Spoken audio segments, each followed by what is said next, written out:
Támogasd a Vakondok dokumentumfilm sorozat 6. részét, és ismerd meg a 80-as évek egyik leghihetetlenebb, mégis alig ismert történetét a magyar gyártású otthoni számítógépekről és a rajtuk és nyugati társaikon még mindig aktívan alkotó közösségről.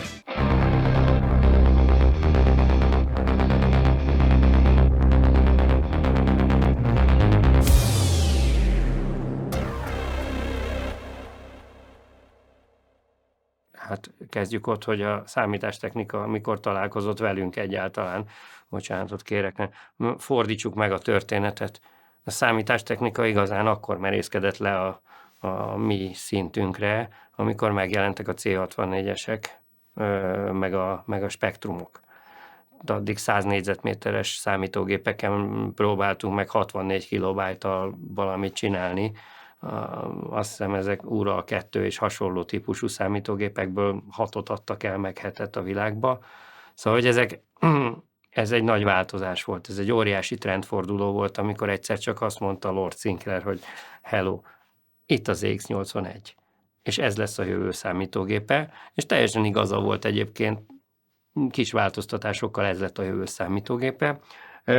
Az a világ szemléletváltás hozta el azt, hogy mi találkozni kezdtünk a számítástechnikával, mert addig aki számítástechnikával foglalkozott, az programozó matematikus, meg egyetemi kutató, meg én nem tudom, micsoda volt. Én egyébként személy szerint úgy találkoztam vele, hogy egyetemen C64-essel, meg spektrummal próbáltunk mindenfélét csinálni. Hát röhögnél. Az első TDK-mat egy gombafelismerő programból írtam, amit én magam programoztam. Ma nem kezdenék neki valószínűleg. Konkrétan nem lehetett hozzájutni, illetve nagyon-nagyon-nagyon drágán lehetett hozzájutni. Emlékszem, az első C64-eseket a 260 000 forintokért árulták, és akkor az nagyon-nagyon sok pénz volt. Hát a magyar számítástechnikáról ugye voltak már a korábbi részekben utalások, hogy hogyan épült fel a magyar számítógépgyártás. Ugye egy csomó mindenki import alkatrészeket hozott az országba, ez olyan misztikusan hangzik, hogy kimentél Bécsbe, bementél egy boltba, oda nyomtál eléjük egy sorozatszámot, majd adtak egy csomagot, elhoztad Budapestre és leadtad a valahová, abból előbb-utóbb képződött számítógép. Tehát, hogy ugye volt itt mindenféle embargó ellenünk, meg fal, meg mindenféle, amit csak el tudsz képzelni. Tehát borzasztóan nehéz helyzetek voltak a legelején. Hát az én Amigám egy autóvásárlás kapcsán érkezett az országba egy csomagtartóban. Akkor az 1000 márka volt. Rengeteg pénzbe került egy Amiga. Szóval a szerelem az követel, azzal nincs mit csinálni. Amikor te beleszeretsz valamibe, amikor jó valami és jó trendben vagy, akkor azt te akarod, és meg akarod majd venni. És aztán hát amikor meg már volt elég Amiga Magyarországon, meg elég C64-es, meg Atari, meg Spektrum, akkor pedig egy ilyen hihetetlen élő rendszer alakult ki, ugye azt Machine-nek nevezzük, vagy gyönyörűen mondva Szenének. Nagyon érdekes helyzet, hogy voltak ilyen centrumok, ilyen epicentrumok, ahol elkezdett valami történni, gomolyogni. Voltak emberek, akik megérezték, idézőjelben klubvezetőként megérezték azt, hogy érdemes ezzel foglalkozni. Én az Őrsvezértéren laktam, és az Őrsvezértéren volt egy BKV klub, oda is elég aktívan sokan jártak le, de a legnagyobb központ az a Csokonai Műház volt Budapesten, és aztán voltak helyek vidéken is, Kecskemét, ami nagyon-nagyon neves, jeles dolog volt, és úgy ismerte mindenki a többieket. Szóval egy furcsa dolog, hogy a Dragon Gyuri barátomat, szegény már nincs köztünk, ő ugye budapesti volt, és Pécsre költözött, mert ott találkozott egy csapattal, akikkel együtt dolgoztak. A kecskeméti központban kifejezetten az annak a régiónak voltak a nagyon-nagyon komoly és jó programozói, Hát akkor sok mindenki még így fogta fel a dolgot, hogy mi valamiféle nagy közös hobbit csinálunk, csak különböző aspektusokból. Tehát, hogy ez a demo világ, ez nagyon sokat segített abban, hogy az emberek elkezdtek valamit csinálni. Begépeltek kódsorokat, kipróbáltak valamiket, de sosem fogom elfelejteni a Comiga nevezetű kóder miatt egyszer az Amigától, vagy a Commodore-tól idejöttek Magyarországra, és a Csokonai klubban lejöttek, hogy ők látni akarják azt a srácot, aki képes villogtatni a LED-et szoftverből. Tehát, hogy ilyen mulatságos dolgok kapcsán lettek ilyen idézőjelben sztárok ebben a történetben, és a Csokonainak a pénteki rendezvénye az hemzsegett az ilyen elvarázsolt emberektől.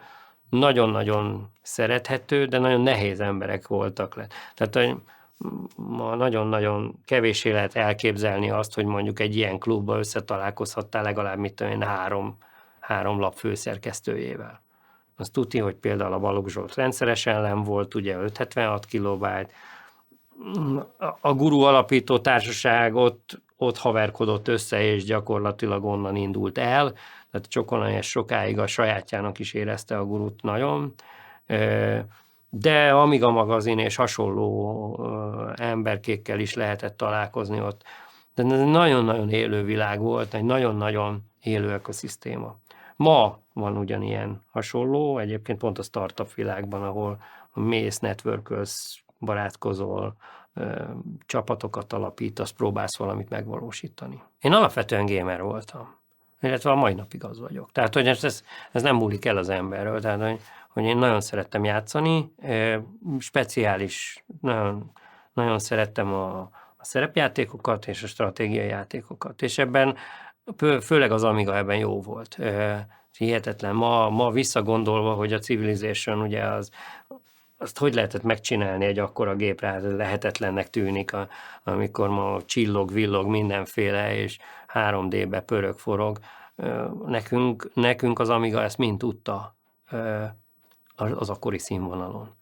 Én nagyon-nagyon sokáig ugye ennek a bűvöletébe éltem, és én nem lettem kóder, én nem lettem programozó, nem lettem zeneszerző, nem lettem semmi ilyesmi, hanem valami olyan felhasználó, aki ezt úgy szerette, és akkor ebből lett végül is aztán az, hogy csináljuk azt, amit szeretünk. Rettenetesen kevés szakirodalom volt.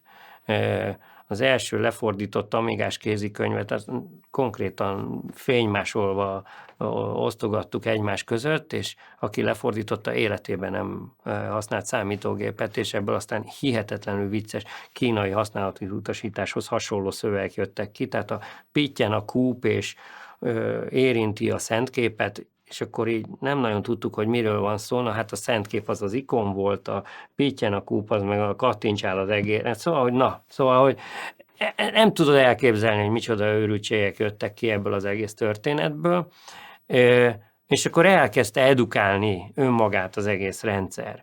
Valahogy mindenki szerette volna átadni a saját tudását. Tehát a Gurunak például pont az egyik első fő üzenete az volt, hogy ezt a tudást átadjuk. Azt, hogyha elakadtál, hogyha nem értettél valamihez, hogyha zenét akartál szerezni, ha midizni akartál, ha 3D-be akartál valamiket csinálni, akkor erre mind-mind volt válasz abba az újságban, amit végül is aztán megalapítottunk. Az még egy furcsa sztori egyébként, hogy de miért pont mi? Nem tudom. De erre nem tudom a választ, mert pont a Guru alapító társaság az egy roppantul heterogén társaság volt. Első három alaptag, a Merényi Zoli, Bear, a Marinov Gábor Gaborca, és jó magam, lejártunk a Csokonaiba, és ott mindenkit ismervén jó kapcsolatban voltunk ott a társasággal, és tényleg az látszott, hogy vágyik mindenki arra, hogy legyen legyen valami, ahonnan információt lehet szerezni. Ha valakinek véletlenül beesett egy német magazin, vagy egy angol, fú, ez óriási élmény volt, és akkor neki nyálaszta hát a dolgokat. De azért ez nem volt annyira egyértelmű, hogy tisztán hozzá lehetett jutni az információhoz. És a negyedik tagunk egyébként nekem valahogy barátom volt, a Fehér Gábor, a Masel, aki egy bankba dolgozott, tehát hogy a Berényi az konkrétan programozó volt, valamiket ott kódolgatott valami kisvállalkozásoknak. Gaborca meg, hogy 3D-be valamiket ott pöntyögött, tehát hogy én meg elvégeztem éppen egy kertészeti egyetemet, és én azt se tudtam, mit kezdjek magammal, mert nem voltam egészen biztos benne, hogy én azt szeretném csinálni. És akkor jött egy ilyen gondolat, hogy de hát csináljunk egy lapot, mert erre igény van. És akkor nagyon-nagyon-nagyon kalandos úton, módon, egy évig egyáltalán nem volt elég pénzünk rá. A kezdetén, az első pillanatban ígéreteink voltak, aztán nagyon hamar rájöttünk, hogy minket itt valaki nagyon meg akar vezetni. Ha ma befektetői, meg nem tudom, mai startupos szememmel néznék arra vissza, akkor hála jó Istennek nem mentünk bele egy olyan ajánlatba, már szerződés formában volt, gyakorlatilag a pillanatok alatt semmivé váltunk volna, tehát a saját lapunknak a rabszolgái lettünk volna. De rájöttünk arra, hogy mi ezt akarjuk, tehát hogy megfogalmaztuk, hogy legyen. És aztán a Gaborca gyakorlatilag lekódolt egy akkor divatos programmagazint, tehát egy ilyen diszkmagazint. Ezt ma nehéz elképzelni 29 évvel azután, hogy 29 évvel ezelőtt mi egy digitális magazint készítettünk. Ugye a papírt nem tudtuk kinyomtatni, nem volt annyi pénz. És akkor valamiféle ilyen öntudatlan, tehát ez most megint azt kell, hogy mondjam, hogy akkor mi nem tudtuk, mi az a marketing, nem tudtuk, mi az az újságírás, nem tudtunk semmit ebből a világból, mi csak lelkesek voltunk, és nagyon szerettük, amit csináltunk, és ez a tudattalan marketingelés, ez úgy alakult, hogy egy évig végül is ez a magazin, diszkmagazin, ez terjedt. Ezt mindenhol a klubokban meg lehetett venni, lemásoltad, annyiba került csak még, mint amennyibe a floppy lemez. Támogatott bennünket valamelyik cég, floppy lemezekkel, de gyakorlatilag 0 forintból meg lehetett csinálni, és akkor 0 forintból lett 3 forint, most semmi. Mindenki valahogy ebbe a világba kezdett el dolgozni, és akkor emlékszem rá, hogy az volt, hogy valahogy Budapest legnagyobb számítástechnikai boltjába dolgoztunk. A Masel dolgozott, kilépett a bankból, ez a mi kedvünkért, és a teljesen biztos banki állását lecserélte erre a őrültségre. És akkor ő volt a boltba napközben az eladó. Én meg nem akartam eladó lenni, valahogy úgy alakult a helyzet, és konkrétan éjjeli őr lettem a boltban. Tehát ezt így nehéz elképzelni, hogy az ember szeretne egy lapot alapítani, és egyszer csak éjjeli őr lesz. És nagyon vicces volt, mert a bolt tele volt számítógéppel, és aztán persze éjjel tele volt emberekkel is, mert az összes haver jött be, hogy csak hadd próbáljam ki, egyszer meg úgy megbuktunk a főnök előtt, hogy csak nagyon. Tehát bejött, és minden számítógép előtt ült valaki, és nyomkodta a billentyűzeteket. Elképesztő volt. És ugye az volt, hogy mit tudom én, a Wizardival játszottunk akkor, tehát az egy nagyon menő RPG volt, és nagyon-nagyon, akkor tehát az nagyon hosszúnak számított a játék ideje, és a Masel játszott vele délelőtt, amikor jött a váltás, esti műszak, akkor nekem elmesélte, hogy mi történt délelőtt, és akkor én folytattam onnan. És akkor reggel meg ő visszavette. De nagyon érdekes ilyen munkamegosztások voltak, és akkor kialakult egy ilyen egészen vicces helyzet, hogy egy év múlva én befektettem az összes pénzemet, ami csak volt, ez akkor tehát 500 000 forint volt, tehát 500 000 forintot személyesen befektettem a jövőmbe, és a Bearnak az édesapja meg adott 1 millió forintot. És mi 1,5 millió forintból úgy döntöttünk, hogy akkor elindítunk egy lapot. Ez döbbenet. Tehát ma azt mondom, hogy nem vagytok normálisak, elmebetegek vagytok, tehát bármiféle jelzőkkel lehetne bennünket illetni, de mi nagyon lelkesek voltunk, és akkor már ismerték a gurut az emberek, és nagyon várták. És akkor elmentünk a nyomdába, az első lapszámot elkészítettük egy Amigán, ezt sem akarod tudni, fekete-fehér monitoron tördelve elkészült, nagyon büszkék voltunk, hogy de nagyon jók vagyunk, aztán elmentünk a nyomdába, és mondtuk a nyomdászoknak, hogy itt van ez a lemez, erről kéne kinyomtatni a lapunkat. Mondták, hogy értjük a kinyomtatni, értjük a lapot, de mi az a lemez? Mondtuk, hogy hát ez egy floppy lemez, be kell dugni a olvasóba. És akkor mondták, jó, de milyen olvasóba, meg hát kiderült, hogy nekik egyáltalán nem volt technikájuk arra, hogy a mi technológiánkat fogadják, és egyetlen egy olyan cég volt Magyarországon, akkor Tájt, aki ezt tudta, a TIMP nevezetű cég, a mai napig létezik egyébként, aki ezt meg tudta csinálni, hogy elolvassa a mi formátumunkat, és abból nyomólemezeket tudott nyomni. És akkor menni kellett nyomólemezekkel a lapot leadni. És hát nagyon durva volt a történet, mert a lapot először színesbe akkor láttuk, amikor kinyomták a géppel. Hát gondolhatod, tele volt hibával, volt olyan oldal, ami rá volt nyomva az egyik szín a másikra, eltakarja a szöveget az alányomást, tehát hogy mindig volt valami bug, tehát hogy hiba az mindig volt.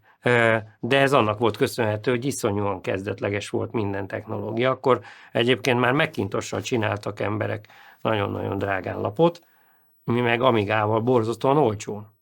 Tehát, hogy mi egyébként be is bizonyítottuk, hogy lehet csinálni olcsón lapot, de hát voltak bőven kompromisszumok, amit el kellett fogadni hozzá. Lassú volt, stb. De nagyon izgalmas időszak volt. Úgyhogy a lapkészítés korai fázisa az egy nagy tapasztalás volt, egy nagy tanulás. Mindenki próbálta megtanulni azt, hogy mi, hogyan, miért. És akkor szép folyamatosan csatlakoztak emberek a laphoz. Tehát már a lemezújságnál is volt egy kialakult társaság, aki bekapcsolódott, és akkor hozott mindenfélét. Voltak olyan emberek, akik értettek a utility felhasználói programokhoz. Volt, aki a 3D, volt, aki repülőszimulátor szakértő volt, aki a demókért felelt. Tehát ezek ismert arcai voltak egyébként a magyar amigás életnek. Valahogy ezeket mindenki ismerte, mert találkozott velük partikon, bulikon, és ezek az emberek csatlakoztak. És nagyon-nagyon jó érzés volt, hogy mögötted áll egy egész közösség, és ez a közösség ez nagyon-nagyon összetartó volt. Tehát a legelején mi azt se tudtuk, hogy kell újságot csinálni. De egyikünknek sem volt semmiféle ilyen irányú tapasztalata, vagy tudása, tanulás tekintetében, és a tudatosságtól olyan távol voltunk, hogy azt el sem tudom mondani. Valami ösztönös történet volt. Megpróbáltuk azokat a dolgokat megfogni, ami trendnek tűnt, vagy nagyon újnak tűnt, vagy érdekesnek tűnt, és akkor ebből raktunk össze egy koncepciót. Egyébként nagyon sokáig ugyanaz a koncepció megmaradt. De nem tudom, aki látott Gurút annak idején, az első években nem nagyon sokat változtattunk a koncepción.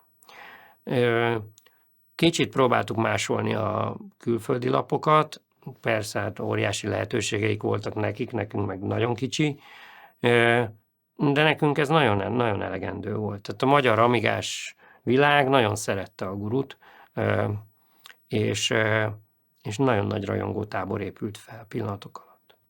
Pénteken az a klub nap volt, ez nem mindenkinek volt egyértelmű, hogy oda be lehetett jönni. Nem is mindenkit engedtek be.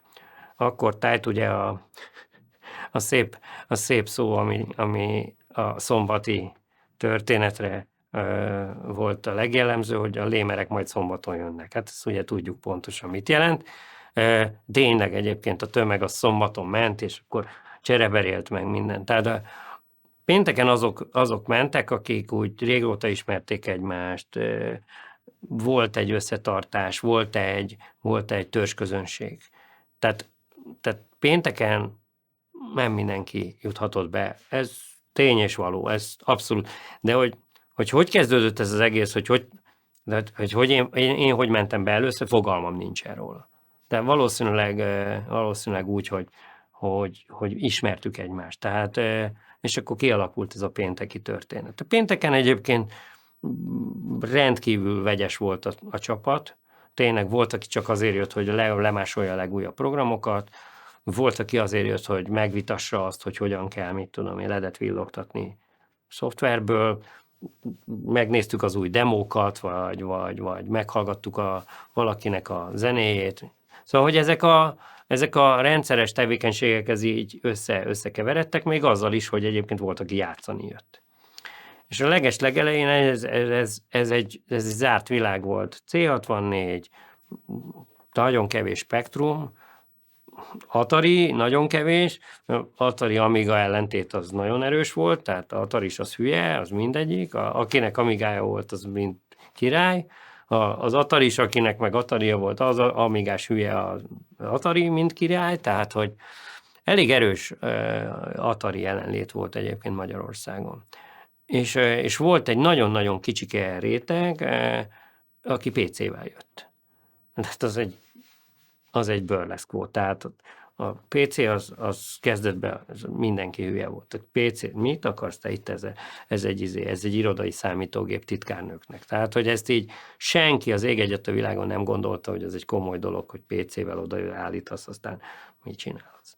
És ugye ez aztán később nagyon megváltozott. Ugye az Amiga egy nagyon-nagyon tündöklő reménység volt, nagyon-nagyon szép dolgokat csinált, nagyon speciálisan jól meg volt építve, hihetetlen jó processzorai voltak, külön programozható mindenféle processzorok, a hangprocesszor külön nagyon szépen szólt. Az, hogy olyan színes volt az Amiga, amennyire színes volt, az mind annak köszönhető volt, hogy ezeket külön lehetett mind programozni. Blitter, Copper, ezek nem sokat mondanak ma már a világnak, de akkor tájt az a csoda volt. És az Amiga volt az első olyan dolog, amiben a 3D-t gyönyörűen lehetett mozgatni. Biztos ismeri mindenki, ez a Pattog a labda a dobozban című történetet. Ez aki látott már Amigás demót, az biztos, hogy így van, és akkor voltak ilyen 3D-k, repkedtek az űrhajók. Nézegettük nagyon, ezekben a skandinávok nagyon jók voltak. A Jean meg állandóan kijárt svéd partikra, és akkor hozta be ezeket a dolgokat, és akkor mutogatta, hogy fú, ilyet lehet csinálni, és akkor következő alkalomra valaki kitalálta, hogy lehet ilyet csinálni. De nagyon-nagyon furcsa dolog volt, hogy nem létezett a mai lehetőség. Tehát ma meddig tart egy közösséget működtetni, fenntartani? Az internet megvan. Tehát internet sehol se volt. Tehát a múltkor megkérdezte tőlem valaki, hogy és tudtuk-e, hogy jön az internet. Dehogy tudtuk-e, fogalmunk nem volt róla. Amerikában kísérleteztek vele a katonai kutatók, hogy lehet DARPA nettel valamit csinálni. De hát arról mi nekünk fogalmunk nem volt, ráadásul itt voltunk ezen az oldalán a falnak, és nagy vaskerítés, a nagy vaskerítés másik oldalán. Ez egy elképzelhetetlen volt. Nem sokat láttunk abból a világból. És akkor néha valaki kiment egy ilyen partira, vagy ugye mi elkezdtünk kijárni kiállításokra.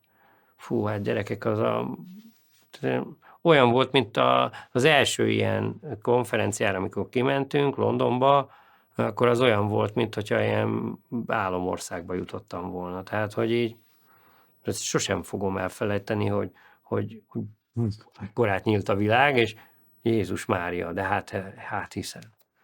Ez milyen fantasztikus. És akkor tehát egyébként nagyon-nagyon színesek voltak a kiállítások. Tehát nagyon, nagyon jók, erősek voltak. Londonban volt, hogy kétszer is volt évente olyan konferencia, amire érdemes volt kimenni. Mi sosem mentünk Amerikába, illetve hát a korai időszakban nem mentünk Amerikába. az később lett csak divat, ez az E3 őrület, ez csak később tört ki. Furcsa módon én sose voltam E3-on, a mai napig nem, lassan már nem is lesz. De ugye nem tudom, hát lehet, hogy egyszer majd hobbiból veszem magamnak a fáradtságot és kimegyek. A gyerekeimnek megmutatom, hogy milyen volt ez a dolog régen. Mi más lett volna? Tehát a Novotrade-be bementél, és a Dudaorú Patrikot megvehetted, a magyar fejlesztésű kiváló játékról beszélünk, Mucsler Péter volt az alkotója, egyszer bevitt bennünket, gyertek fiú, mutatnom kell valamit, és C64-esre a Dudaorú Patrikot leprogramozta, zseniális programozó volt egyébként későbbiekben, és mai napig is jó barátom, de hogy mit vettél volna meg? Tehát nem lehetett megvenni, nem volt. Hát ami volt, elmentél a Balogh Zsolthoz a Petőfi csarnokba megvenni. Ugye hát ez nyílt titok, ma már mindenki tudja, hogy ugye az 576 alapítója az egy swapper volt. Na hát most mit tagadjuk, hát vagy mit nem szégyen, mert hát nem lehetett máshogy hozzájutni.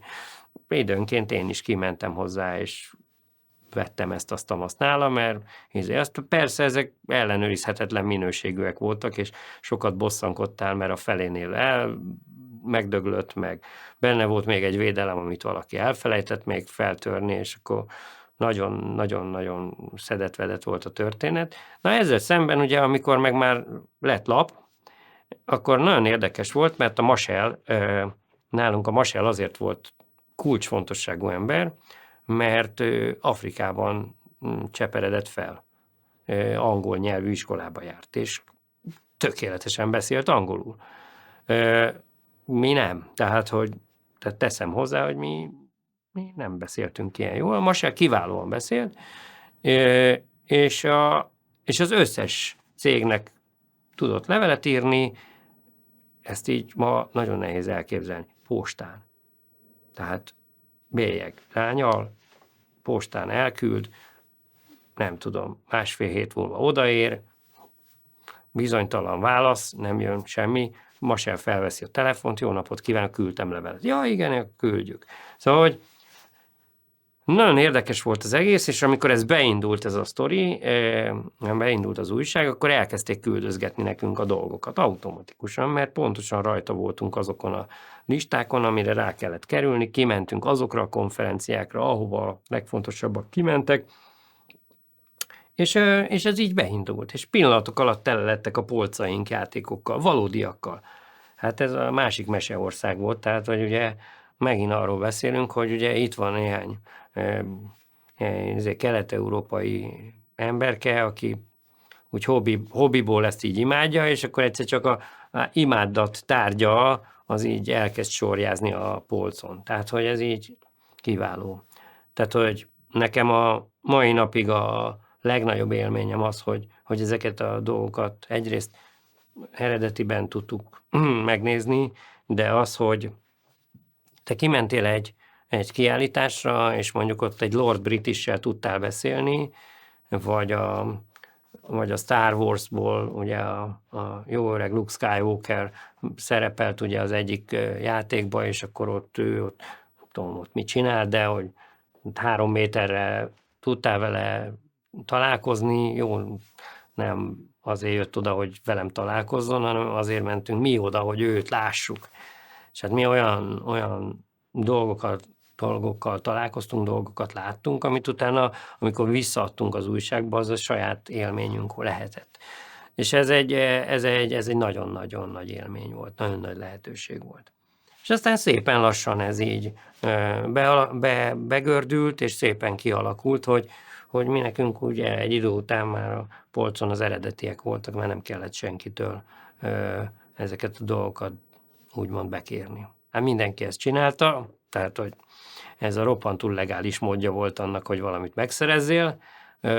Volt olyan, aki kijárt külföldre, Bécsbe kijárkált, óriási tároló, akármiket telepakolt, és akkor hazajött, és kicsomagolgatta a történeteket. Nagyon-nagyon-nagyon ment ez a számítógép cserebere, de mondom, nem nagyon volt más lehetőség. Ez nagyon érdekes, hogy a Guruban egyáltalán nem vetődött fel ez a gondolat, hogy ebből nekünk bizniszt kéne csinálni. Tehát mi láttuk azt, hogy a C64-es dolgokban, meg az Amigás dolgokban ugye jó ideig az 576 ugye ugyanezt csinálta, akkor ugyanezt csinálta, mi nem akartuk ugyanezt csinálni, de egyrészt nem volt kedvünk hozzá, másrészt meg mi úgy éreztük, hogy ez azért annyira nem helyén való. Persze én is lemásoltam x darab programot, amikor éppen olyanom volt, de mi megpróbáltunk valahogyan megszerezni inkább valódiba. Ha nagyon nem sikerült, akkor persze logikus. Muszáj volt, mert ugye verseny az meg volt. Mondjuk érdekes, hogy mondjuk a Kovékkal nem volt különösebb versengés. Egyrészt ugye váltottuk is egymást, ugye ők szépen kimenőben voltak, mi meg bejövőben, de azért az 576-tal volt versengés. Bizony. Arra van is egy anekdóta, az a Battleship nevezetű borítónk, már nem emlékszem, talán Battleship volt a játék neve, és egyszer kimentem így leellenőrizni a újságos standokat, hogy kirakták-e a dolgot, aztán döbbenten néztem, hogy az egyik oldalról itt megy a hadihajó, a másik oldalról meg a szembe, pontosan ugyanaz volt a borítónk az 576 kilobájttal, és egy napon jelentünk meg. És akkor így onnantól fogva beszéltünk is egymással rendszeresen a szerkesztőségek, hogy legalább a borító ne legyen ugyanolyan, mert az nagy blamás volt. Tehát az azért, hogy mondjam, a rajongók azok jelentősen különböztek. Tehát, hogy ugye a 576 kilobájt, ugye Balogh Zsolt, Martin, ez a társaság, ez egy másfajta stílust ütött meg.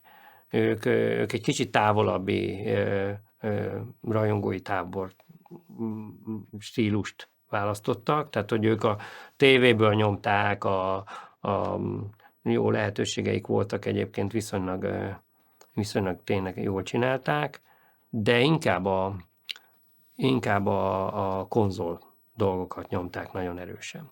Mi meg ugye nagyon amigások voltunk az elején, és az meg mindenki ismerte egymást. Tehát, hogy ott az nem ment volna el az a stílus. És a kettő közötti különbségből sok minden fakadt, például az is, hogy a Guru és a 576 igazán nem bántotta egymást.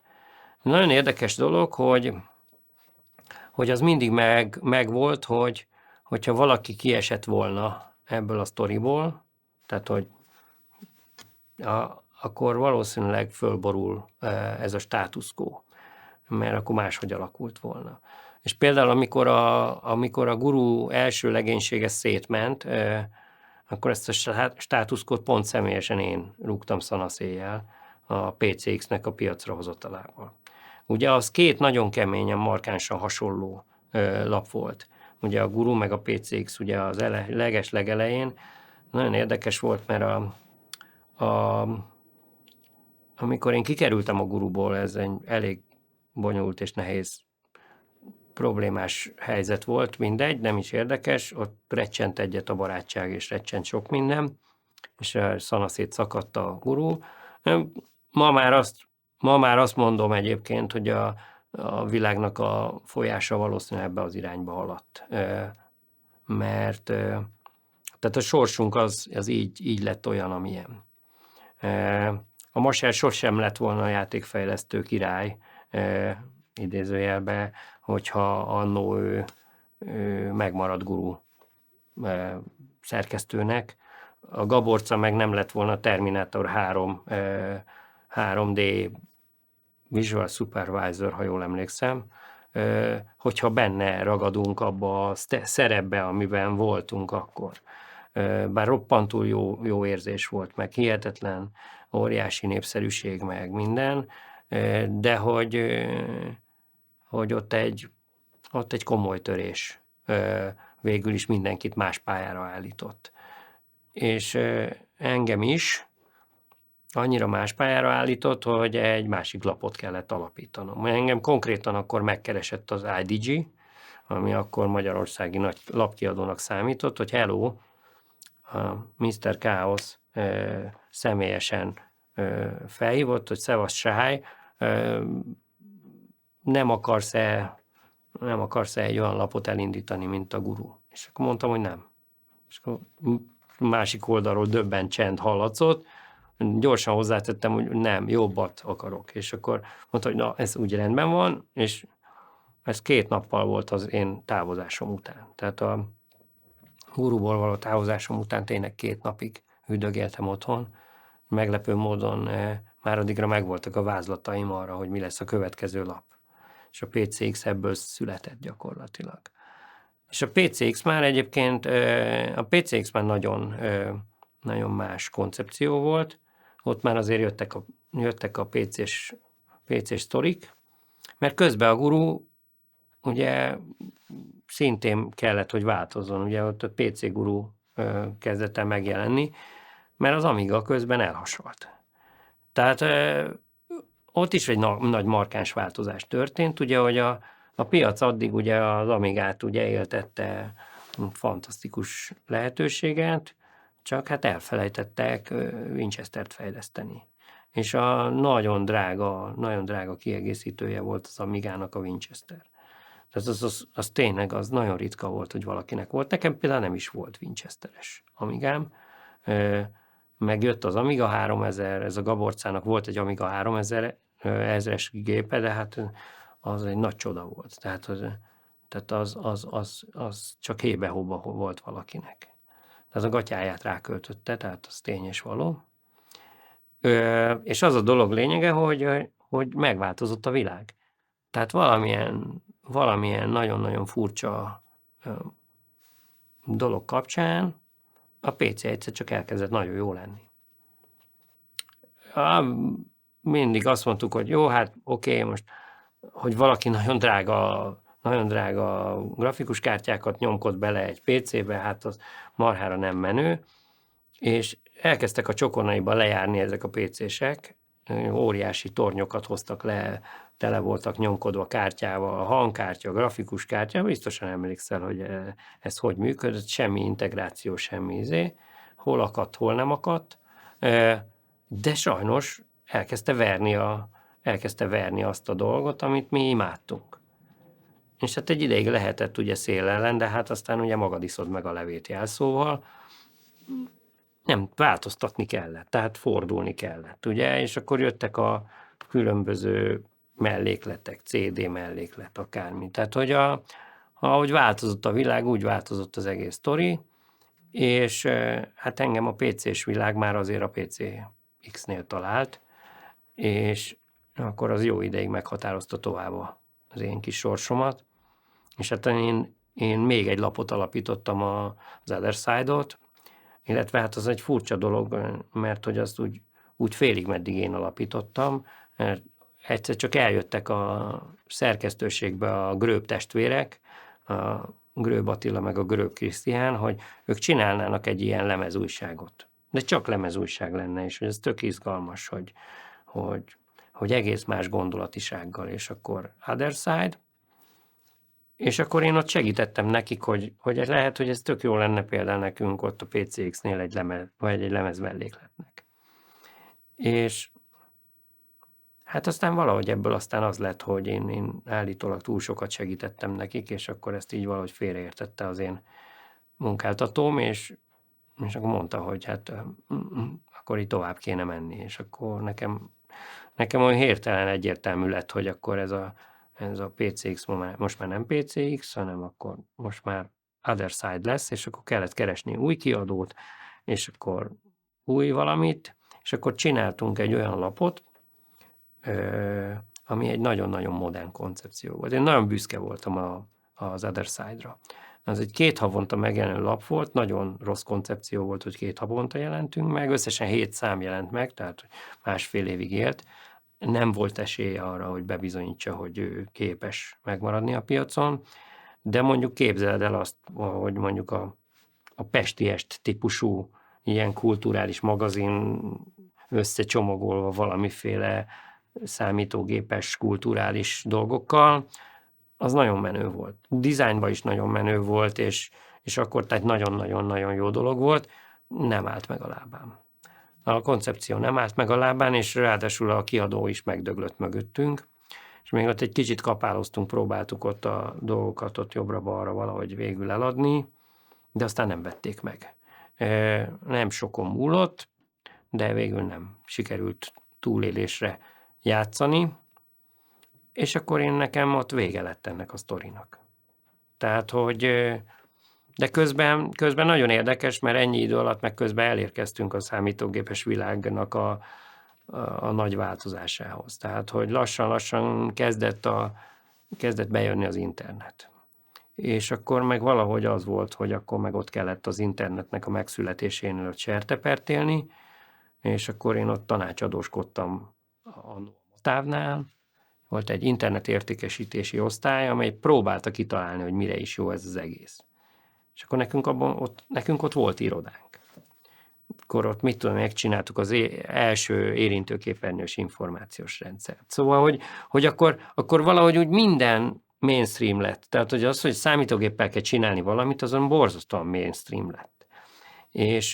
És egyszer csak már mindent számítógéppel csinált mindenki, de még senki nem értette azt, hogy mi lesz itt, hogy mi a lehetőség, hogy mi az internet, hogy mi az, hogy érintőképernyős információs rendszer.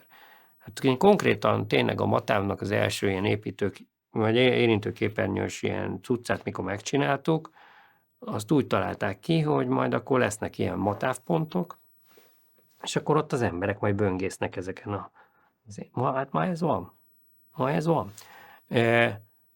Végül is az egy nagyon érdekes dolog, hogy én ott lehettem volna nagyon gazdag. Nekem ott majdnem lett egy szerződésem, ami így lekötött volna ehhez, és akkor ugye megint nagyon érdekes, a sors ugye megint gurít az emberen, itt ott egyet. És ott elment a marketing igazgató. Tehát mi megterveztük az első rendszert, megcsináltuk a protót belőle, akár működő is lehetett volna, és 2 héttel az aláírás előtt elment felmondott. És akkor minket meg tovább engedtek. Tehát, hogy mindig az volt az életemben, hogy a trendváltások környékén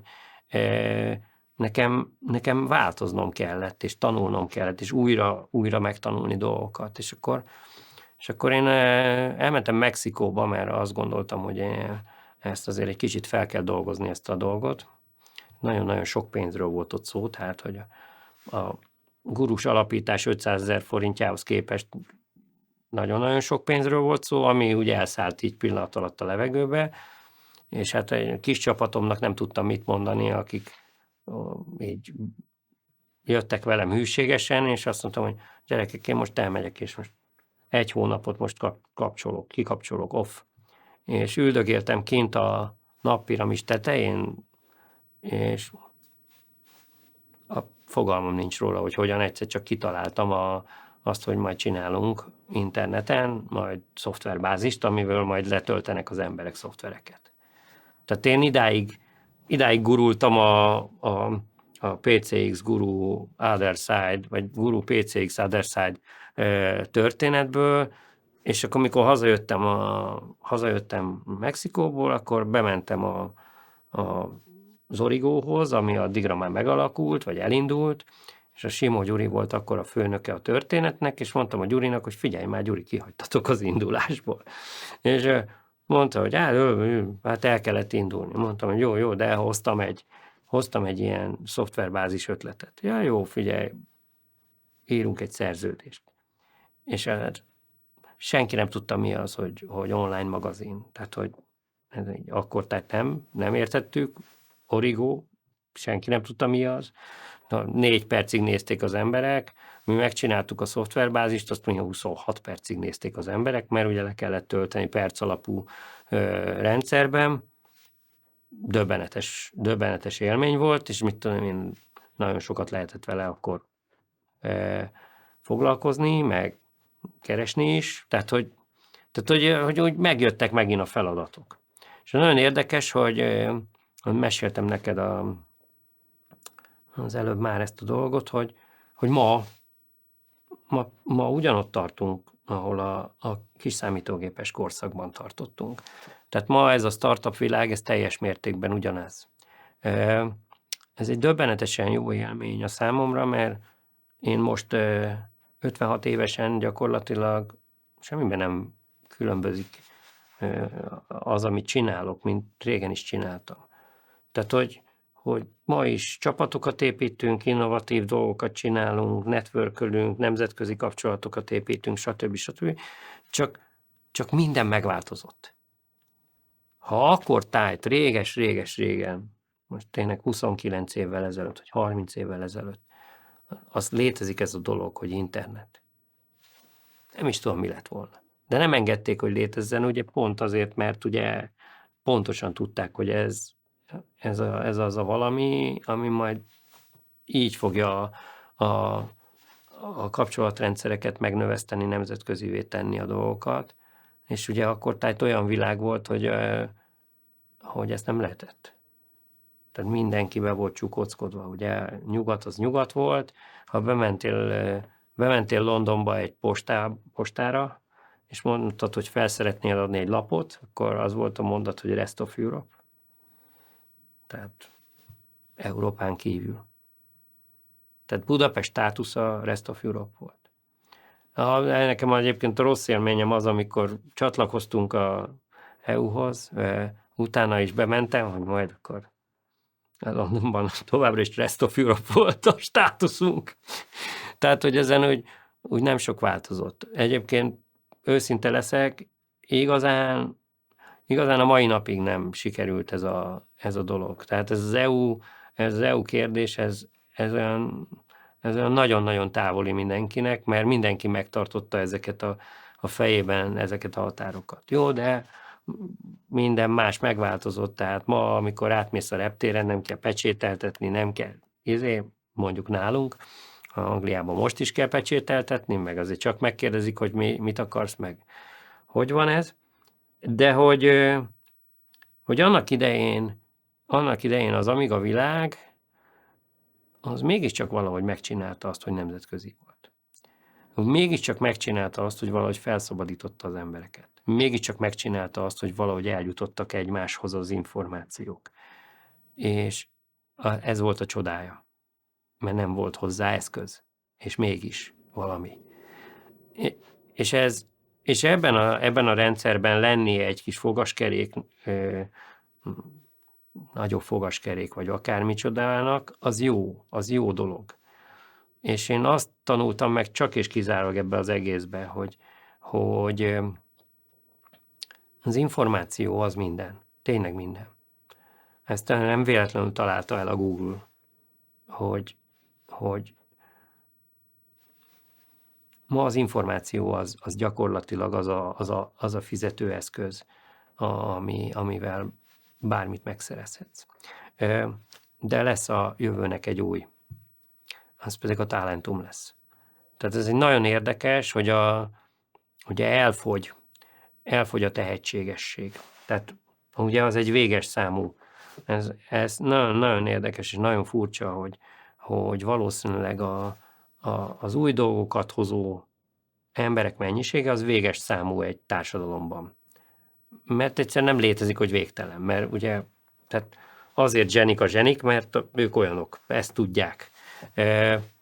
És szerintem a világ nagy fizetőeszköze 5 éven belül a Talentum lesz. Tehát mindenféle módon a tehetség lesz a jövő fizetőeszköze. Mert hogy régen is ez volt, de ma már semmi nem akadályozza. Tehát nem akadályozza meg azt, hogy innen Sydneybe dolgozzál. Nem akadályozza meg azt, hogy innen az északi sarkra dolgozzál, vagy fordítva. Azt se akadályozza meg, hogy innen most felhívjam Skype-on a barátomat New Yorkba. Ugye ez ma már a végtelen lehetőségek kora ilyen szinten. Tehát addig, amíg ez a világot így ismerjük, és lesz áram, és lesz hozzá megfelelő kommunikációs infrastruktúra, addig ez fejlődhet, és fejlődni is fog. De ez szépen lassan egyébként például a hagyományos sajtónak a végét jelenti. Én amikor most megírtam a könyvemet, akkor persze természetesen azon a digitális verziót is csináltam belőle, és próbálom folyamatosan azt, hogy vajon meddig tudom tágítani az én saját teremet. Egyelőre magyarul van.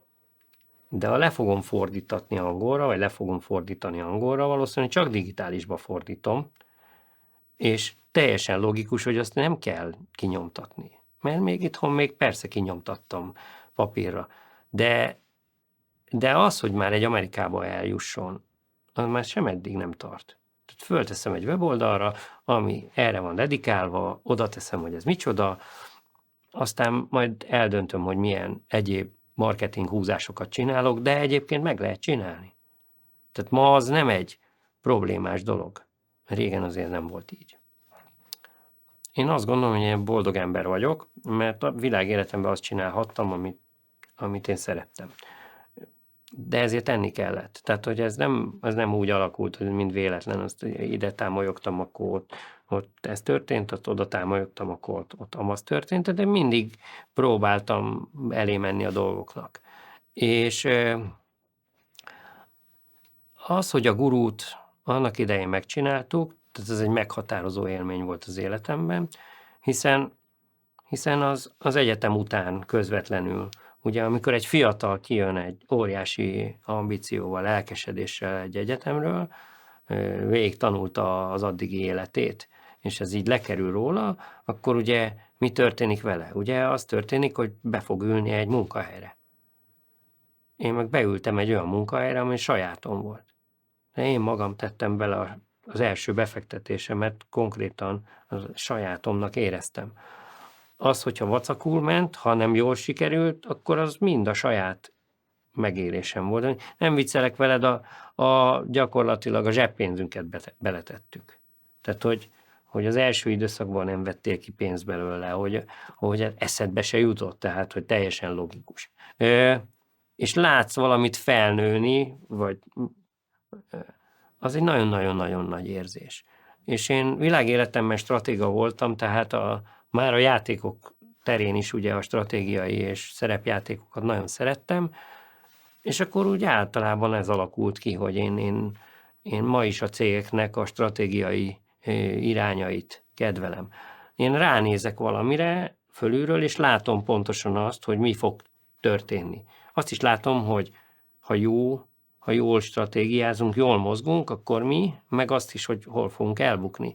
Nagyon érdekes, és én az utóbbi 12 évben csak startupokkal foglalkoztam, olyan mennyiségű ötletet, projektet láttam, hogy ez már automatikusan leszűrődik.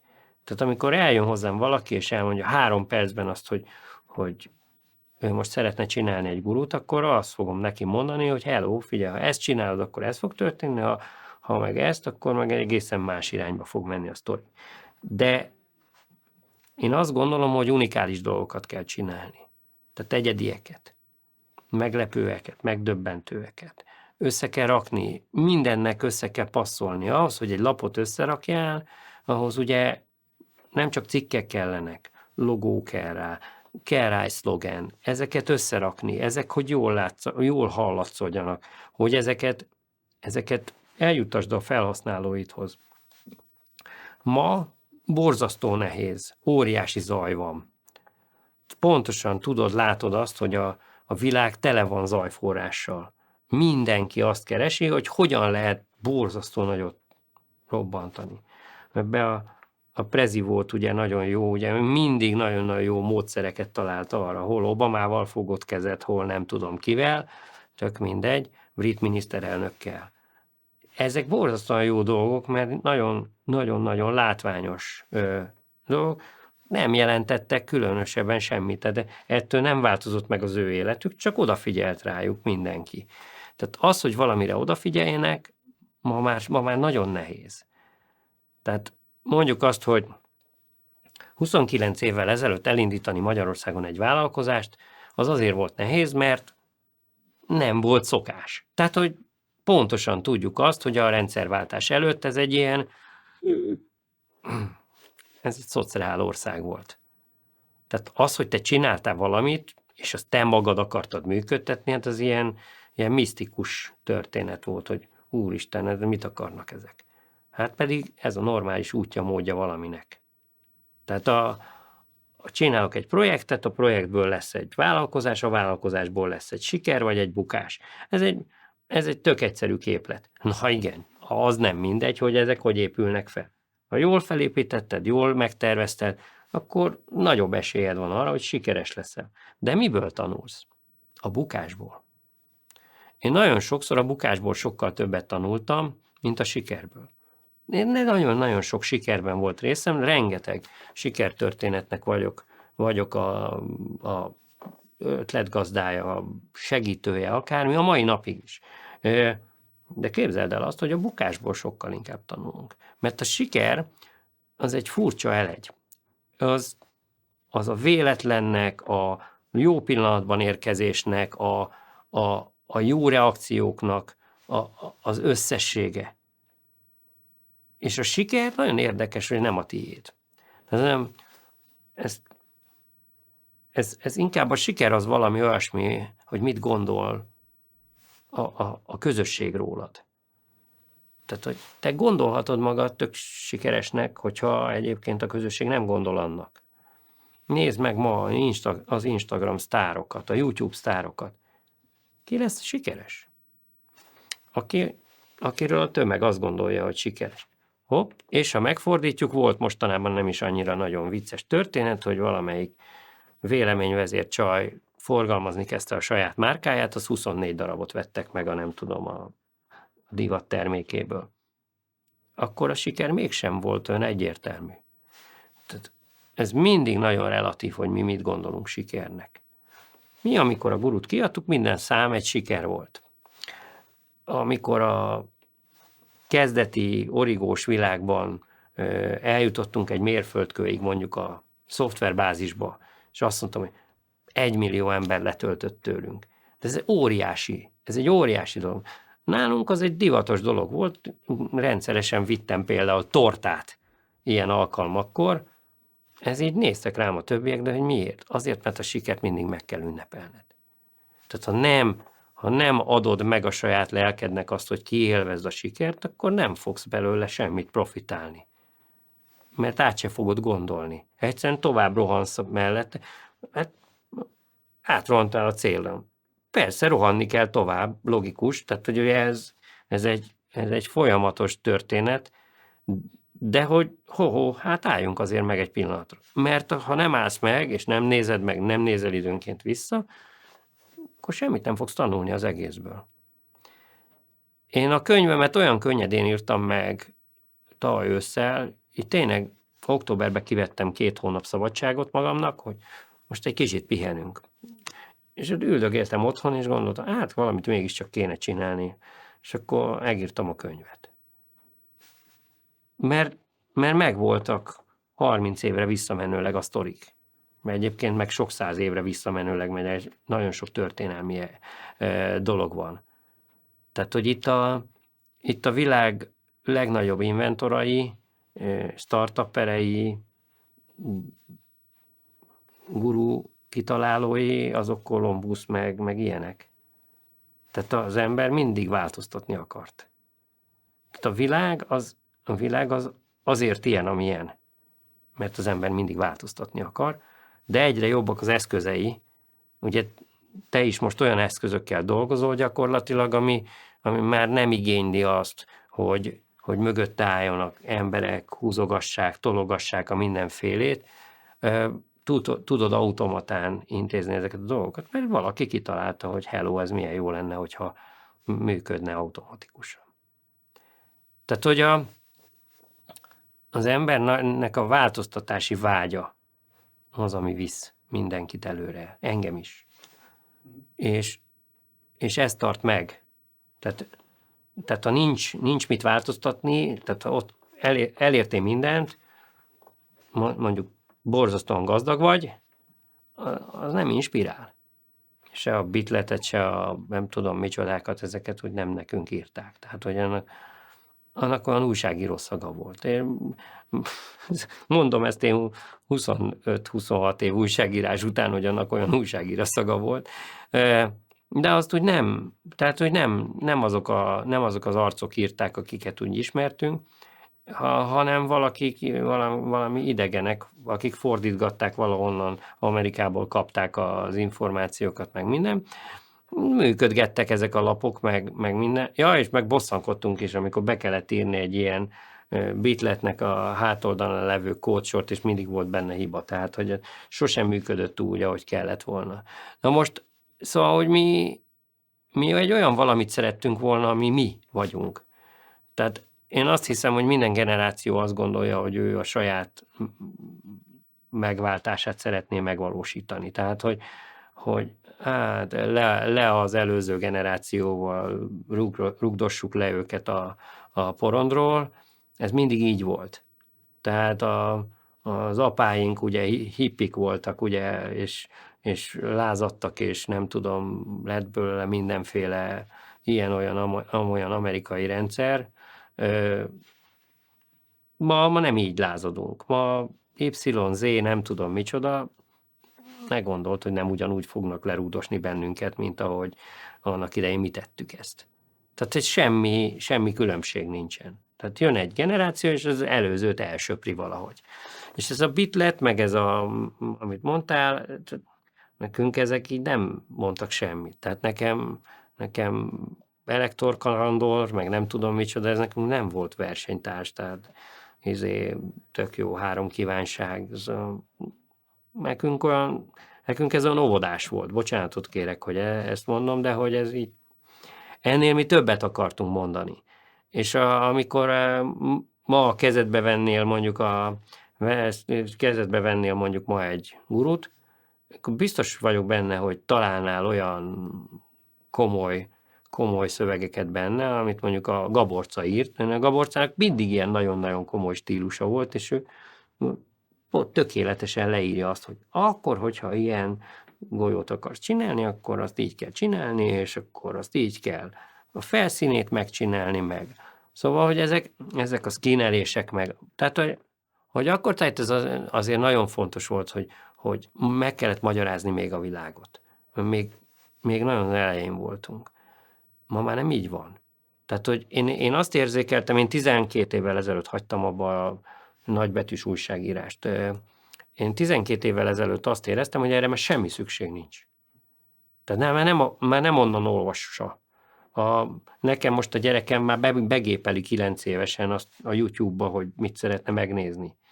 Tehát egy egész más információ átadás folyik jelen pillanatban, és ez főleg audiovizuális vált. Gyakorlatilag azonnal akar mindenki mindent, ezt korábban nem akarta. Tehát, hogy nem volt ilyen gyors váltás. Ha csak azt nézed, a saját világodat, a filmes világot, volt kifutása a filmeknek. Ma jönnek egymás hegyén hátán a történetek. Beültem tegnap egy moziba, és 25 percig az elkövetkezendő 1 hónap filmjeit nézegettük. Reklám szinten. És azt mondtam, hogy bocsi, de én nem ezért jöttem, én a filmet szeretném megnézni. Tehát, hogy itt ez a változás megtörtént, hogy annak idején, amikor rajongtunk egy zenekarért, akkor azért évekig rajongtunk. Most meddig van egy zenekarnak meg a Nimbusza? 1 évig, hogyha meg tudja tartani, akkor már óriási, akkor már szénné kereste magát. Tehát, hogy ez egy lassabb világ volt, tehát mindenképpen azt kell, hogy mondjam, egy lassabb világ volt az amigás korszak. Nem létezett mobiltelefon. Hoppá. Nem volt internet. Tehát, hogy az, ami ma egyértelműen egy pillanat alatt közel hoz mindenkit, egyébként meg fel is gyorsít mindent, az nem létezett. Tehát ma, amikor előveszed a telefonodat, és randit kérsz azonnal valakitől, mert jársz egy idegen városba, és azonnal látod azt, hogy kik vannak ott abban a városban, és azok mit szeretnének, az egy másfajta műfaj, mint amikor hetekig leveleztél valakivel, és akkor megvártad, hogy ül, de jó. És akkor már nagyon vártad, hogy már találkozhass vele. Én szerintem bizonyos szinten jobb is volt az a világ. Most nem akarok itt öregesen semmit sem mondogatni, hogy régen minden sokkal jobb volt. Nem, egyáltalán nem. Csak más útja, módja volt azoknak a dolgoknak, kommunikációnak, emberi kapcsolatoknak, mint ami most van. Ez egy állandóan változó, folyamatosan változást kívánó világ, amiben borzasztóan könnyen lecserélünk dolgokat. Nem megjavítunk dolgokat, hanem kidobunk dolgokat. Biztosan láttál már te is ilyet, amikor bevisz elromlott a fényképezőgépem, hopp, és kidobják az egészet a kukába, kicserélik az egész belsejét, azt visszaadják. Igen, ezt megforrasztotta, nem tudom, a német Ákos az Amigámat, és akkor hű de jó. Ma már nincs ilyen. Egész elemet kell cserélni, meg mit tudom én, egész modulrendszerű lett a világ. De az életünk is. Tehát, hogy ilyen modulokat próbálunk belőle így felépíteni. Én ettől egy picit hátrébb léptem. Tehát én 11 évvel ezelőtt kiköltöztem konkrétan vidékre, azzal a jelszóval, hogy nekem az úgy sokkal jobb. Mert ott akartam gyereket nevelni. Mert jobban lehet. A lemezújság alatt kialakult az, hogy valamikor van lapzárta. Tehát ez a legfontosabb dolog egy lapnál, van lapzárta. És hogy ezt megértsed, hogy az a lapzárta, az a valami, ami után már nincs semmi. Tehát ez ott már utána fekete lyuk van, viszlát. Nincs lehetőséged.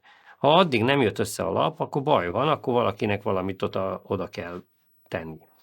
És nagyon sokszor volt az a guru esetében, hogy utolsó pillanatban még be kellett valahova tenni valamit, mert ott még lyuk volt, meg nem jött meg a nem tudom mi, meg lemondták, és akkor valakinek olyan gyorsan meg kellett írni. Sokszor írtam ilyen dolgokat. Azt lehet is látni egyébként a guruba időnként, hogy vannak ilyen furcsa, vagy furcsának tűnő elmélkedések, mit tudom én, a Robin Williams filmről, vagy akármiről. Éppen az volt az élményem, és akkor mit írjak ide, úristen, valamit oda kell tenni. És akkor oda raktunk valamit, és akkor az érdekességnek szántuk.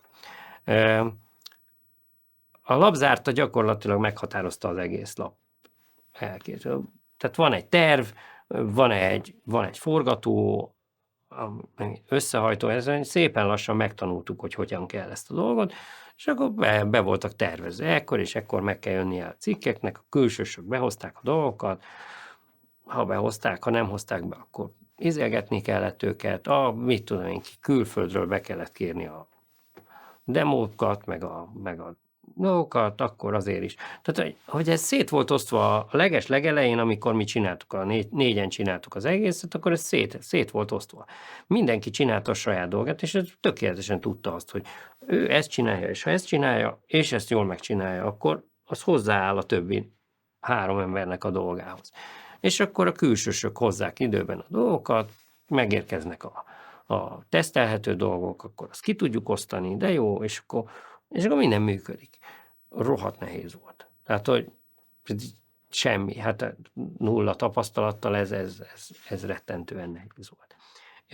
De nagyon-nagyon igyekeztünk, és nagyon lelkesek voltunk, és ez a lelkesedés, ez tovább löki ezt a sztorit, annyira löki, annyira elviszi ezt a dolgot, hogy nem is veszed észre. De egyébként a PCX-nél emlékszem, az egyik számnál, talán a legelsőnél annyira el voltunk csúszva, hogy elképesztő, és akkor éjszakákban menően ott voltunk, és ott aludtunk az íróasztal alatt meg. Szóval, hogy ilyen rettentő kalamajkák is voltak időnként, mert az megint arról szólt, hogy ez a nap van, ekkor el kell menni a nyomdába, mert különben nem lesz meg valahol. Tehát, hogy mindig voltak ezek a nagyon erős határidők, és akkor ezek úgy valahogy betartatják az emberrel azt, hogy akkor legyen egy ritmusod. Azt pontosan tudtuk, hogy akkor mikor kell menni nyomdába megnézni, mindig hajnalban volt a gépindulás, akkor én rendszeresen mentem gépindulásra megnézni, akkor a rutin 5 órakor nagyon fáradtan odamész, megnézed, jó lesz, akkor még úgy kellett, hogy ilyen 4 színből tolták össze ezeket, ilyen óriási lapok. Ma már nincs ilyen, az nem létezik. oda viszed izébe, PDF-be, azt megnyomják a gépen, indulj, azt elmegy a gép, azt fél óra alatt kész van a könyved. Szóval, hogy ez már egészen máshogy van. És akkor lehetett tudni, hogy akkor mikor kerül ki az újságosokhoz, akkor az újságosok mikor szedik le, mikor mész el a remittendáira. Ennek volt egy ilyen folyamat, és akkor mindegyikre megvolt az, hogy akkor ki melyiket csinálja. Itt volt, akinek az volt a feladata, hogy kimentse a demo verziókat a vámtól. Az még egy külön kalamajka volt rendszeresen. Küldtek az angolok, amerikaiak azt óriási csomagok érkeztek, az jött a vámhivatal, és mondta, hogy fizessünk nem tudom mennyi pénzt. Mondtuk, hogy nem fizetünk semmit, hát ezek bemutató darab. De hát ennek az értéke épp 100 000 forint volt. Hát igen, és tehát nem akarjuk eladni, ekkora izével pecséttel rajta volt, hogy demo példány, de még akkor kell az amerikaiaktól egy nullás papír, hogy akkor hú de jó. És akkor kellett még telefonálni, akkor megint visszamenni, megint veszekedni, vitatkozni. Tehát volt a dolognak egy ilyen ritmusa, és akkor ezt mindenki csinálta a saját dolgát ezen belül. Tehát ez pontosan meg volt mindenkinek a dolga. A lemezújságos dolog az nagyon érdekes volt, ugye nem mi voltunk az első lemezújság, hát ezt el kell ismerni, hogy már voltak akkortájt már lemezújságok, magyar is volt, meg külföldi is volt, mi is olvastunk ilyeneket, meg nézegettünk ilyeneket. De pont azért, mert hogy mi szerettünk volna gurut indítani, hát ez így elindult valahogy ez a történet. A Gaborca programozta a dolgot, és akkor mondta, hogy itt van a keret, és akkor ebbe bele kell dolgozni majd. Itt is volt határidő, meg akár az egy nehézkes dolog volt, de ugye ezt egy programmal kellett konvertálni. És akkor levittük a klubokba. A Fehér Gyulával beszélgettem a Ustream alapítójával egyszer valami riport kapcsán, és akkor ő mondta azt, hogy ő még akkor fiatal volt, és mindig a BKV klubba tőlem vette a gurut. És hogy ők nagyon-nagyon, hát ő még akkor fiatal gyerek volt, aki nagyon nagy tisztelettel bámulta azt, hogy mi mit csinálunk, és hogy neki a későbbi vállalkozói dolgait ez meghatározta, a sikerének a alapját meghatározta, hogy látta, hogy valakik csinálnak ilyesmit. De például nagyon érdekes az, hogy nagyon-nagyon menő emberek, tehát nagyon-nagyon sikeres emberek lettek itt sokan ebből a világból, ebből az első amigás szenéből. Csak hogy mondjak még, a Logmein alapítója. A Logmein alapítója a Kecskeméti Ifjúsági Klubba járkált le. Tehát az egy ilyen gyűjtőtégely volt, olvasztótégely volt. Vagy nagyon-nagyon jó barátom van kint Szingapurban, aki azóta ilyen startupokban dolgozik. Tehát olyan emberek lettek sikeresek ettől a dologtól, akik ma a nemzetközi szinten is óriásikat alkotnak. Ugye az egyik ilyen a Vard nevezetű grafikus srác, és Kis Balázs névre hallgat egyébként. És Balázsral mindig az volt a vitám, hogy ő így másolgatta a pixeleket is. És akkor egyszer mondtam neki, hogy de soha nem lesz belőled semmi, hogyha csak ilyen pixeleket fogsz másolgatni, és nem fogsz ebből kilépni, és nagyon meg is értődött. És annyira megsértődött, hogy jelen pillanatban Új-Zéland legjobb visual artist cégénél dolgozik. Mit tudom én, a Gyűrűk urának a háttér dolgait ők festették. Tehát, hogy a Vartól konkrétan bocsánatot kellett kérnem, mert nekem prekoncepció volt. És vicces volt, mert azt válaszolta, hogy egyébként, hogyha akkor is ott nem kapja ezt a dolgot, akkor a sorsa egészen máshogy alakulhatott volna. Tehát, hogy ebben a világban nagyon-nagyon sok embernek a sorsa attól lett valamilyen, hogy itt csinált valamit, itt letett az asztalra valamit, itt programozott, itt itt demót készített, vagy megélte csak a szabadságát. Tehát, hogy ez egy ilyen hihetetlen, egy nagyon-nagyon nagy, innovatív olvasztó tégely volt. Hát ilyen versengések voltak. Ugye a demopartiknak pont az volt a lényege. Tehát mondjuk mit tudom én, például az Anka Marci, aki ugye a Logmének ugye az alapítója, ő nem volt például ilyen demos cenepárti. Tehát róla lehetett tudni, hogy programoz, meg ő magának való fiú volt, de ő például soha nem lett ilyen sztár. De például az ilyen ismert nevek, a Bumbi, a Gula, vagy számos hasonló, a Petrov, Hodzinski Péter. Tehát, hogy ezek úgy a saját szintünkön sztárok voltak.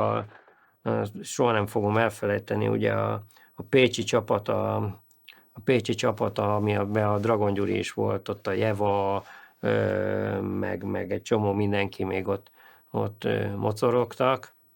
Ugye minden csapatnak volt egy neve. De a pécsi csapatot úgy hívták, hogy Mouthbusters. Tehát, hogy ezen elég jól lehetett röhögni, de mindenki ki szeretett volna tűnni valamivel. És akkor volt, aki vicces nevet választott, volt, aki nagyon-nagyon jó demókat csinált, és tényleg a hihetetlen technikákkal szerzett magának hírnevet. Volt, aki olyannal tett, vagy szerzett hírnevet, hogy nagyon-nagyon jó játékprogramot fejlesztett. Tehát, hogy itt voltak nagyon-nagyon-nagyon tehetséges gyerekek, akik keresték az útjukat. Mindenki azt kereste, hogy lehet ebből valami nagy varázslatot csinálni. És ugye hát például ugye ebből lett az a játékfejlesztői kultúra, ami ugye ott akkortájt nagyon divatos volt. Mindenki meg akarta mutatni magát. Tehát én úgy emlékszem, a legeslegelején ezeket a németek azért lehiénázták gyakran. Tehát, hogy itt néhány száz márkáért simán fel lehetett vásárolni egy játékot. De ez kezdete volt. De aztán elkezdtek kimenni az emberek különböző rendezvényekre, megmutogatták a demóikat a nemzetközi játékpiac szereplőinek, és akkor így elkezdtek történni dolgok, lettek sikeres magyar játékok. Hát ebből azért mondjuk azt, hogy a Maselék elég kiemelkedőek voltak annak idején, tehát ők majdnem a legelső hullámban csináltak mindenfélét, de hát az Impossible Mission is egy legendás magyar fejlesztés volt. Egyszer eljöttek a Csokonaiba a fejlesztők, mert valaki ellopta a fejlesztési kódot, és akkor mindenkit ott megvizsgáltak, megmotoztak, meg átvizsgáltak, megnézegették a lemezeiket, de végül is aztán nem lett belőle semmi nagy botrány, de szóval, hogy mindenki a saját módján csinálta a saját dolgát. És aki zenét szerzett, az meg zenékkel akart kitűnni. Voltak competitionok, versenyek. Az ilyen partikon mindig nagyon fontos volt az, hogy a grafikai versenyek, a zenei verseny, vagy a demókompók, azok mindenki a többiekkel élvezte végig, szurkolta végig a történetet, és mindenki készült erre a dologra hetekig, hónapokig. Nagyon erős, nagyon izgalmas időszak volt. Nyáron is összejöttünk, táborokat csináltunk. Hát igen, a parádi tábor az volt az első ilyen nagy varázslat. Azt ugye akkor, tehát még senki nem találta ki, hogy ugye nyáron csináljunk valamit közösen. És akkor a Kecskeméti Ifjúsági Ház, Logi Klub, Mozóék, meg Juditék, ott kitalálták ezt a dolgot, hogy akkor milyen jó lenne parád. Nekik volt parádon egy ilyen táboruk. Konkrétan ilyen vászonsátrak voltak, meg volt egy darab főépület, szóval, hogy ilyen teljesen vidám környezet, és akkor oda összegyűltek az emberek. Tényleg oda eljött mindenki, tehát grafikusok, Brazil, Krisz, szóval, hogy az összes név, akit lehetett ismerni ebbe a történetbe, és akkor voltak programok, mindenki nagyon jól érezte magát. Én úgy emlékszem ezekre a táborokra, hogy mindenki egy kicsit a gyerekényét, vagy gyerekkori énjét próbálta valahogy fölidézgetni. De emlékszem, még számháborúztunk is. Tehát volt ebben valami nagyon gyermeki, és volt egy nagyon-nagyon előre haladós dolog, amikor tényleg a demókat mutogatták egymásnak, meg volt, aki csak játszani jött oda. Tehát, hogy ott tényleg lehetett találkozni mindenkivel, és akkor tehát tényleg az volt, hogy a különböző ország a különböző részeiből oda eljöttek az emberek, és akkor egy hétig együtt bulisztunk. Tényleg egy nagyon-nagyon-nagyon jó időszak volt. Meg volt hirdetve, volt valami díja, nem olyan nagyon volt veszélyes, laktál ilyen katonai sátorba, és akkor bulisztál egy hetet.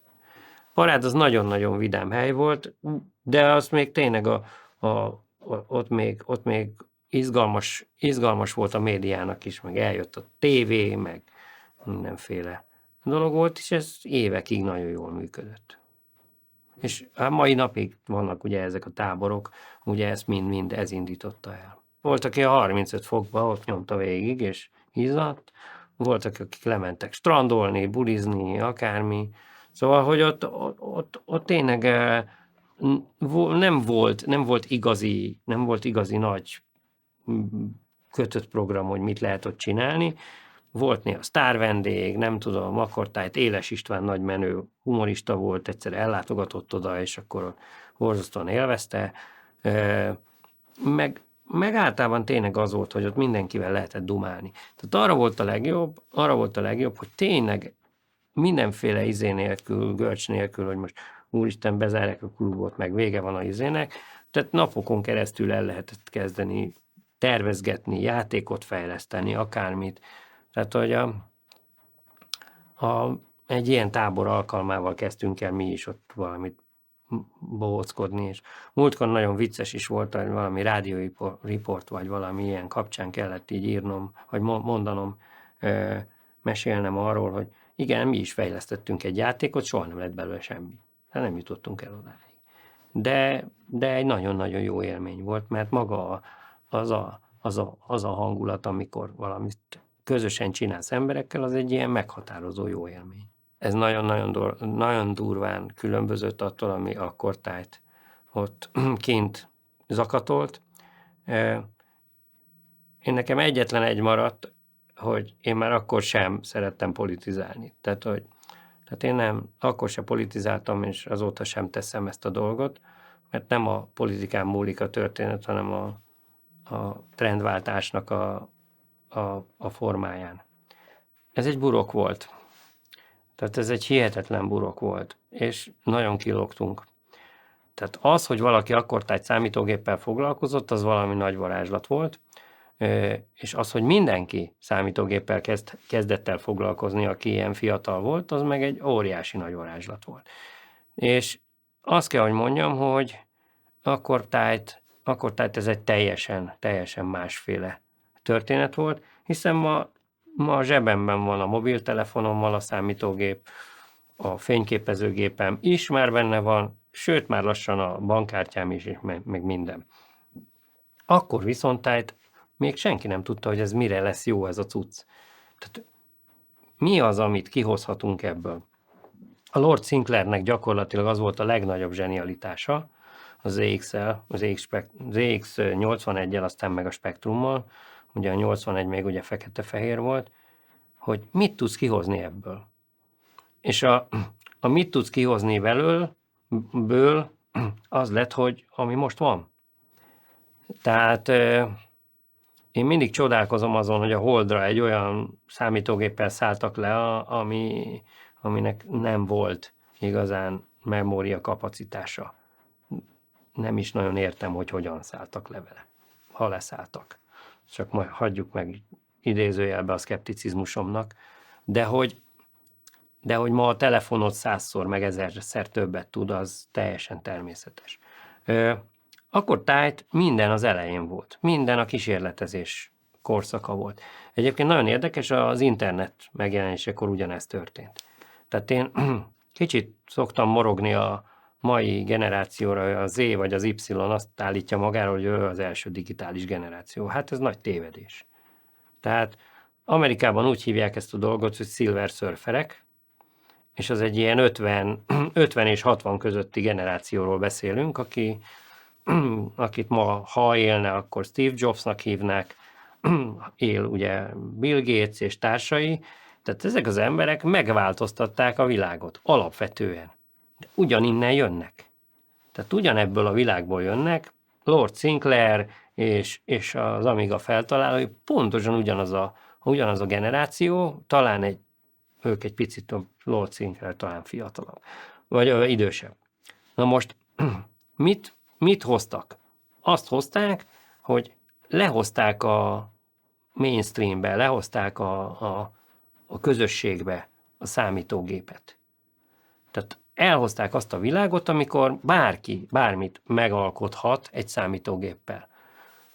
Ezt vissza kéne szerezni valahogy, borzasztóan jó lenne, mert ma a mobillal, meg a tablettel már nem igazán jön ez a programozási történet, bár egész csomó gyerekprogram, meg mindenféle van, de nem alap az, hogy egy tablettel te programozni fogsz.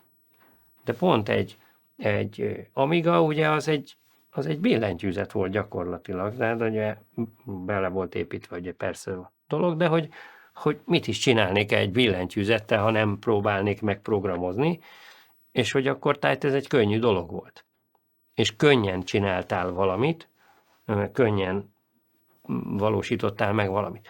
Ma már sokkal-sokkal nehezebb, ugye mi változott? Ugye az változott, hogy ma az igény az, hogy 1000 grafikus készítsen mindent, és minden csillogjon, és minden tökéletes legyen, az élek, a shaderek, a textúrák, a nem tudom micsoda, mert akkor már, ha nem tökéletes, akkor baj van. Ugye, de ez van a filmgyártásban, ez történik mindenhol. Tehát a szórakoztatásban, ugye ez egyfajta mainstream dolog lett, egy ilyen általánossá vált. Ugye a játékprogramok kezdet-kezdetén nem arról voltak híresek, hogy szépek voltak igazán. Sőt, hát el voltunk halva tőle, hogy egyáltalán mozog, és fú, de jó, és Railroad Tycoon és társai. Hát bizonnyal emlékszel még erre, vagy... Tehát ezek utána nem tudtak akkorát lépni egyébként. Tehát mára nem változott meg annyira a dolog, hogy ma unikális, fantasztikus játékok születnek, hanem ezeknek a különböző ragozásai, változásai, variációi lettek hihetetlenül szépek, cinematikusak, moziszerűek. Én arra emlékszem, ezt mindig el szoktam mesélni, ez egy jó történet, hogy amikor először megnéztük a Jurassic Parkot, azt közösen néztük meg a Guru szerkesztősége, hogy Cakun Pakli, és hogy azt érezt, hogy az volt az első olyan film, amikor igazán nem bukott ugye a 3D. És kijöttünk a moziból, és a Bearnak, a másik alapítónak az volt a mondása, hogy nem szeretem a természetfilmeket. Tehát hogy nekünk egy akkora élmény volt, egy akkora varázslat volt, hogy ő belőle ezt hozta ki, hogy ő nem szereti a természetfilmeket, mert annyira valószerűvé vált. Ma bármilyen filmet nézel meg, ma minden VR, AR erre épít, nem valódi dolgokat látunk valódi helyeken, helyzetekben. Én voltam olyan kiállításon, ahol nem volt kiállítva semmi. Tehát gyönyörűen le voltak téve azok a szobor talapzatok, amik ott kellett, hogy legyenek, és a mobiltelefonunkkal mentünk, és néztük és jártuk körbe a 3D-s virtual reality, vagy alternate reality dolgokat, és közben fantasztikus élmény volt. De ma már meg lehet csinálni azt, hogy ugye sztorit meséljen a kép, amire ránézel, mert miért nem mesélhetné el a saját történetét.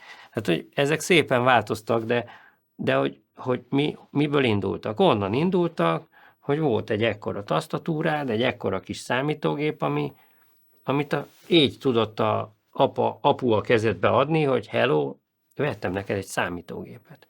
Ma ugyanez van a gyerekeimmel, hogyha én most nagyon akartam most robotot venni kint Rómába, de olyan drága volt, mint a fene. Majd, ha nem lesz ilyen nagyon drága, és majd minden gyerek robotot fog programozni, akkor majd a következő generációs robot történet majd sokkal okosabb lesz. Hát a legnagyobb kihívás az volt, hogy túllépd azokat a határokat, amit a gép teremtett. Tehát azért a gépnek voltak határai. Tehát ezt kár lenne tagadni, hogy ilyen nem volt, de voltak határai. És akkor mindenki azt feszegette, hogy mit lehet mi van azon túl. Ugye a demo világ ugye az 32 kilobájtos intrókat csinált, vagy demókat csinált. Tehát, hogy te 32 kilobájtban mit tudsz belegyömöszölni. El se tudom képzelni ezt a kicsike méretet, és ebben lehet, hogy volt egy zene, volt egy grafika, és volt egy 3D object. Most, ha ezeket mind belegyömöszölted, akkor az már nem is létezik, hogy ennyibe belefér. És aztán ez változott meg, ez lustult el.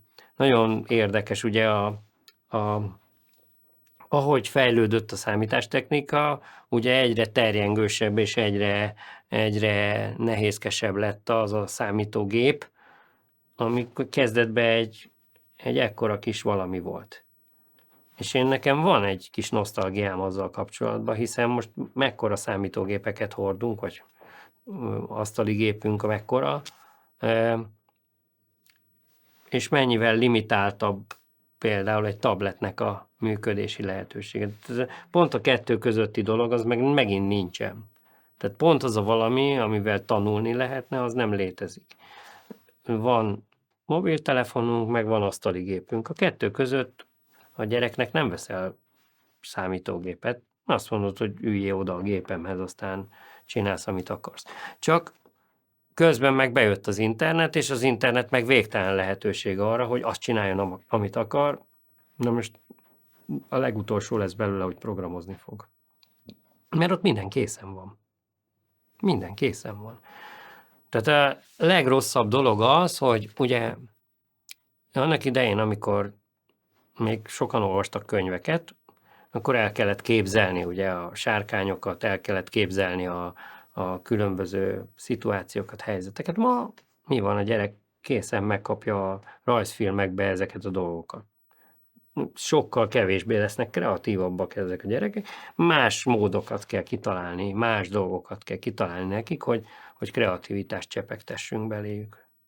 Én ezzel foglalkozom a mai napig is egyébként, hogy kreativitást oktatok, idézőjelbe, tehát segítek olyan fiatal csapatoknak, innovációs versenyeket szervezek, ahol a kreativitásuk egyébként megsokszorozódik. Nekem úgy tűnik ez a dolgom. Az összes forrásunk, az összes kiadó az mind nyugaton volt. Tehát Kelet-Európában nem voltak játékfejlesztő cégek, kezdetén semmi nem volt. Kelet-Európában, és effektív ezen az oldalon gyakorlatilag néhány évvel később kezdődött ez az elképesztő fejlődés. Tehát az, hogy most Ukrajnában mindenki programoz, meg mindenki játékot fejleszt, meg akármi, ez a kezdetén nem létezett. És ez azért kezdődhetett el, mert ugye leomlott ez az egész vasfüggöny, és leomlottak azok a falak, amiknek le is kellett omlaniuk ahhoz, hogy Európa egységes gondolkodással kezdjen el mozogni valamilyen szinten. Szerintem ma sincs egyenlősdi, nem szerintem ma sem létezik ez, de mi elég sokat kijártunk, tehát elég sokat mentünk különböző helyekre, és hihetetlen mennyiségű tapasztalatot szerezvén jöttünk haza, és adtuk át, igyekeztünk elmondani, hogy hello, ez így néz ki, ez ilyen, és itt ez a trend, és ez történik. Szerintem ma ezt megnézheted interneten keresztül. Ma ezt egy YouTube le tudja közvetíteni. Akkor kellettek közvetítők, mi voltunk a messengerek, mi voltunk azok, akik elhoztuk ezt a kis tüzet, ami ott lobogott, és akkor így próbáltuk szétosztani itt az emberek között. Elég jól sikerült egyébként, szerintem ez mára látszódik, hogy azért a magyar programozók azért világhíresek. Úgyhogy én azt gondolom, nagyon érdekes, hogy én bárhova megyek a mai napig, előadni egyetemen, vagy csinálni valami olyan rendezvényt, ami fiataloknak szól. Nekem az első kulcsszavam az, hogy ki tudja, mi az a guru? PC guru? És ha tudják, akkor jó, mert megvan a közös hang. Tehát abban a pillanatban tudunk miről beszélni. Tehát nem változik, az ember nem múlik. Tehát nem múlik el az emberből ez a dolog, hogy valamikor, valahol elkezdett valamit. És ugye én vagyok az egyetlen Magyarországon, aki 3 különböző lapot alapítottam ebben a témában. Ez egy büszkeség a számomra. Mert ez azt jelenti, hogy valamilyen oknál fogva ebben én jó voltam, vagy jó vagyok, talán a mai napig. Most holnap nem szívesen alapítanék már a lapot, mert azt nem. De például mostanában éppen azt foglalkoztat, hogy hogyan lehet a tehetséget térképezni, és hogyan lehetne ennek az új generációnak úgy átadni az információkat, hogy ne kelljen belőle sokat csepegtetni, mert kicsiben sokkal-sokkal hatékonyabb lesz ez a történet. Most engem például ez izgat, és nagyon-nagyon izgalmas téma.